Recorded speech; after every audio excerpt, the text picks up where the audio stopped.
नमस्कार, स्वागत है आपका हमारी खास पेशकश में। मैं हूं विवेक मित्तल और इस समय देखें तो एक महत्वपूर्ण खबर और उस शेयर पर असर भी बड़ा ही देखने के लिए मिला है। खबर यह है कि वोडाफोन आइडिया पर यूबीएस का एक बड़ा अपग्रेड आया, जिसमें कि उन्होंने शेयर का लक्ष्य 13 रुपये 10 पैसे से बढ़ाकर 18 रुपये कर दिया है।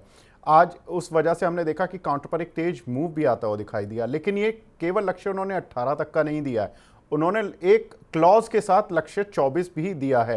तो 24 की भी बात करेंगे कि ये लक्ष्य 24 तक किस तरह से बन सकता है, शेयर क्यों 24 रुपए तक जा सकता है।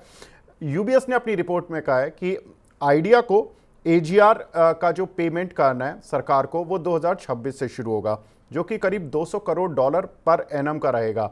साथ ही स्पेक्ट्रम पर जो उनको पेमेंट करना है पर एनम, वो करीब $300 करोड़ का होगा।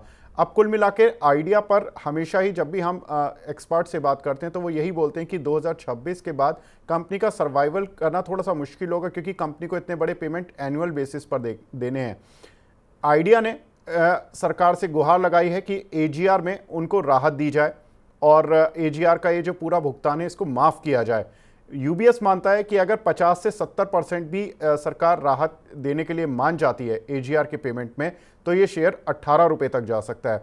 वहीं यूबीएस का ये भी मानना है कि अगर सरकार पूरा का पूरा एजीआर ड्यू माफ़ करने के लिए राजी हो जाती है तो ये शेयर 24 रुपये तक भी जा सकता है।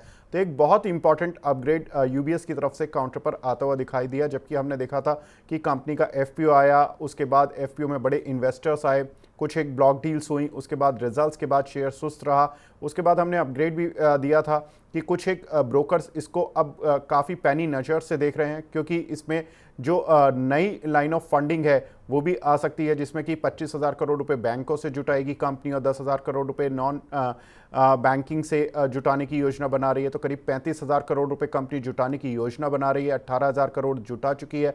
50 से 55,000 करोड़ रुपए कंपनी खर्च करने वाली है आने वाले समय में, अगले 3 साल में स्पेक्ट्रम पर और उसके विस्तार पर जो अपनी टेलीकॉम सर्विसेज देती है।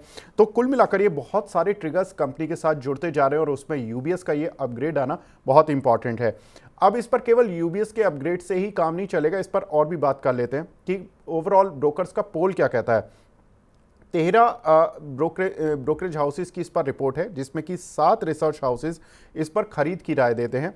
4 की राय है इसमें होल्ड करने की, जबकि 2 ही रिसर्च हाउसेज हैं जो कि इस पर सेल की रेटिंग दे रहे हैं। तो अब कहीं ना कहीं हम देख रहे हैं कि आइडिया में ब्रोकरेज हाउसेज बुलिश होते जा रहे हैं, क्योंकि एक समय था जब आइडिया पर शायद ही कोई ब्रोकरेज हाउस था जो कि बाय रेटिंग देता था, लेकिन आज 13 में से 7 ब्रोकरेज हाउस इस पर बाय व्यू रखते हैं, 4 होल्ड की रेटिंग रखते हैं। तो कुल मिलाकर कह सकते हैं कि आइडिया के कहीं ना कहीं फॉर्च्यून भी चेंज हो रहे हैं, साथ ही उस पर व्यू भी ब्रोकरेज हाउसेस के चेंज हो रहे हैं। तो फिलहाल इस अपडेट को यहीं पर समाप्त करते हैं। नमस्कार।